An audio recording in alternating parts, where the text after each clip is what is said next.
Você já se imaginou numa posição de 1,7 milhões de dólares? Não tô falando reais, não.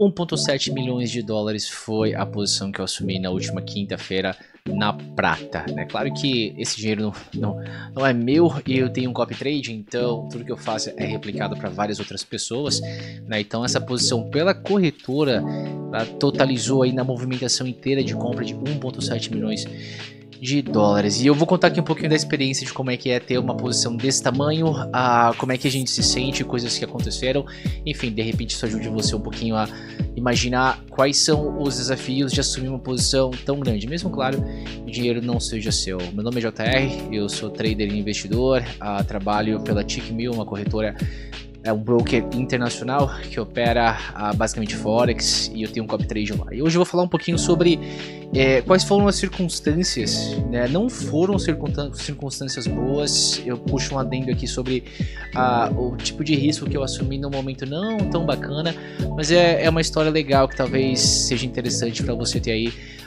no seu, enfim, bolso de histórias de mercado financeiro. Eu tava voltando de férias, né? Tô voltando de férias, eu cheguei hoje basicamente, depois de 7 dias fora do mercado, que eu fortemente indico para quem é do mercado, precisa tirar férias, pelo menos 5, 6 dias aí fora do mercado, ajuda bastante a ter uma perspectiva diferente, né, e um pouco mais leve de como é que estão as suas situações. Mas eu tava previsto de voltar justamente agora, quarta-feira passada, e por conta de um imprevisto que eu tive com a família, eu acabei prolongando um pouco essa volta até quinta-feira, porque voltando de viagem nós tivemos um imprevisto de saúde e fomos direto para o hospital.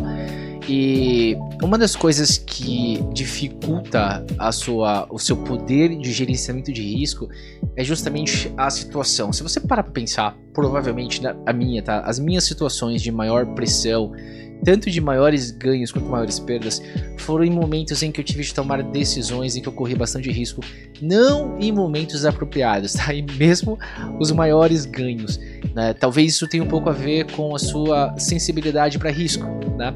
Para mim sempre foi assim. Então, sempre quando eu tô numa situação que não é a minha habitual, eu tento não correr risco. Infelizmente não foi bem o tipo de atitude que eu tive na quinta-feira, ou felizmente, né, porque foi uma posição vencedora. Tinha combinado com o pessoal que me segue que ia ficar uma semana só, e quarta-feira venceu esse prazo, e eu já fiquei fora do mercado. E aí eu já comecei a sentir ali do pessoal um pouquinho de impaciência, galera, já tô com o dinheiro parado ali, mês de julho talvez não seja um mês tão bom, aí as pessoas começam a sair do copy, e como eu tinha voltado de férias, eu gosto de pegar pelo menos um dia descansando, olhando os gráficos para voltar a operar bem. Eu não tive isso, né? Tava no hospital, e ali na sensação de, puxa, o que eu faço? Opero, não opero, comecei a estudar um pouquinho dos ativos que eu já estava de olho. Entre futuros, moedas, commodities, eu estava de olho na prata já. Esse ciclo de alta que nós estamos tendo na prata e no ouro, eu surfei bastante eles, mas eu estava de olho justamente nessa movimentação de pullback que nós estamos tendo agora na prata. E aí, a melhor posição seria no semanal. Quando eu olhei a prata, eu tinha perdido o timing, ele já tinha corrido bastante e eu já estava no meio do caminho para uma posição semanal, não valia mais a pena. E então eu fiz o que provavelmente muitos traders fazem às vezes, não recomendo. Eu tô aqui contando um pouquinho de como é que foi essa semana e de repente já explicando um pouquinho pra galera que viu um resultado muito bom na carteira, um pouquinho do risco que eu corri e por que eu corri, tá? Enfim, era uma movimentação muito boa, eu tinha certeza que havia uma chance de boa continuação ainda, né, por conta da situação, tanto dos discursos ali do Fed, né, do Jerome Powell ali junto ao Senado, quanto à incerteza, a gente estava perto das máximas, eu falei, esse cara vai volatilizar aí forte.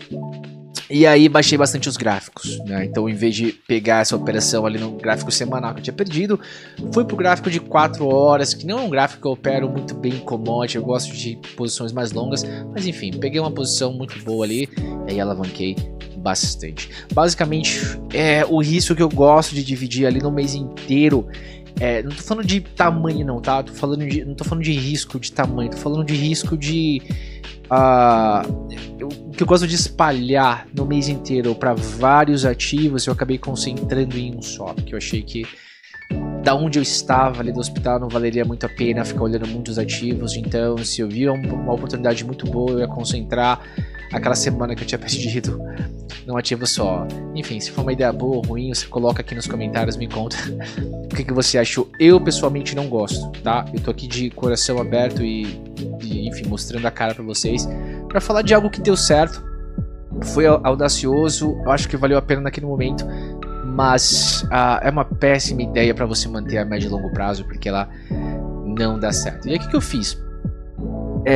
Eu entrei numa posição de compra perto das médias, bem bonito, e com o intuito de soltar de repente 2, 3 dias, mas o mercado explodiu. Assim, cara, foi assim, questão de 1 hora depois que eu entrei, o mercado explodiu. Subiu em um dia o que eu achei que ia subir em 3, tá? E eu consegui zerar essa posição no mesmo dia, inclusive, à noite. Fiquei posicionado um dia inteiro, tá?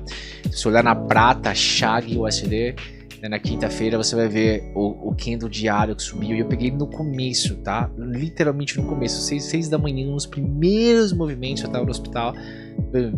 Linda posição. E aí o que acontece? Quando eu terminei, que eu olhei lá o tamanho da posição que eu tava, 1.7 milhões, me veio a seguinte reflexão, cara, eu tava no hospital, numa situação complicada ali com um membro da família, e não tava muito legal. Imagina se essa operação dá ruim. Imagina só se tudo isso que aconteceu de bom, né? Se essa estourada... Claro que eu tava com o stop no lugar e tudo, mas assim, vamos refletir. Se esse estouro fosse ao contrário, como muitas vezes acontece, tá? A gente sempre tem uma sensação ruim, né, quando perde, emocionalmente, muito maior do que uma sensação boa do que quando acerta. A sensação boa que eu tive acabou ali.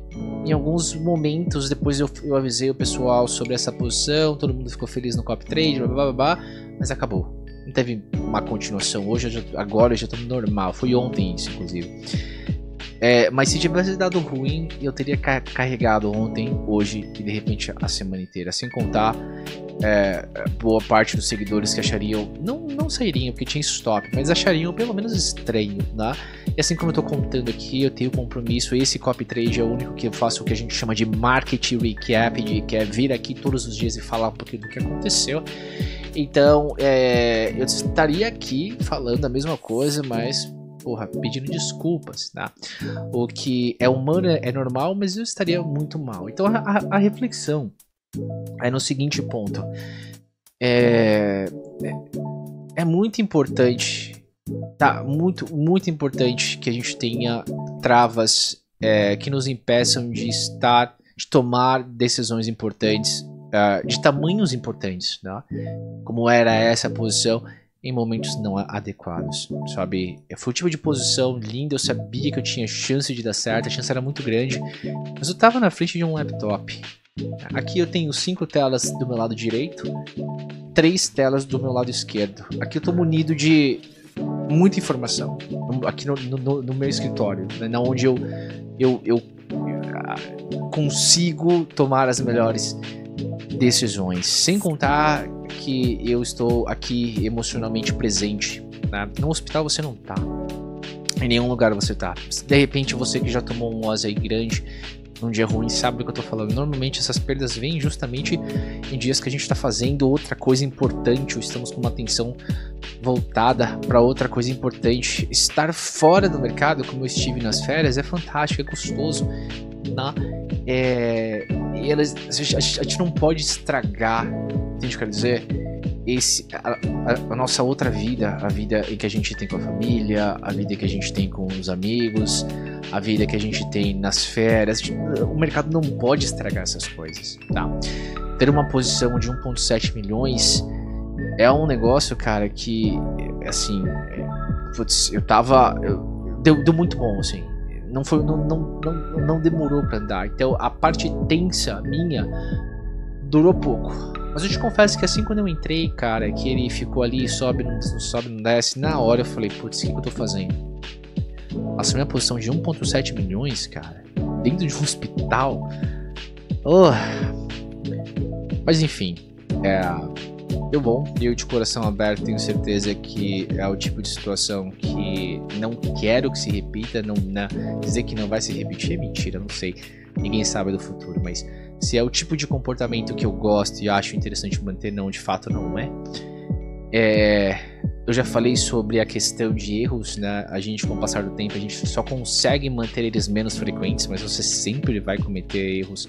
Você só consegue manter eles menos frequentes, né? E você consegue manter um equilíbrio maior do que é o que a gente chama de margem para erro. Você consegue ter um equilíbrio dessa margem para erro. É importante você deixar um pouquinho de margem, porque quando isso acontece, quando você errar, se você tem um pouquinho de margem, você consegue dar um tapa nas costas e falar: amigão, beleza, aconteceu, mas você consumiu aquela margem para erro e agora não pode mais. E se você não tem essa margem também, e acaba sendo muito duro com você mesmo, você acaba, ao invés de aprendendo com os erros, você desce um degrau, tá? Você se coloca numa posição em que aquilo não se transforma em lição, tá? Então é importante deixar uma margem, mesmo com uma margem, se você não fizer cagada, você ainda consegue errar e transformar isso num tipo de aprendizado e seguir em frente, tá bom? É isso, a partir de segunda-feira eu volto aqui a fazer os market recaps, volto a fazer os vídeos diários. Se você não é inscrito ainda no canal, se inscreve.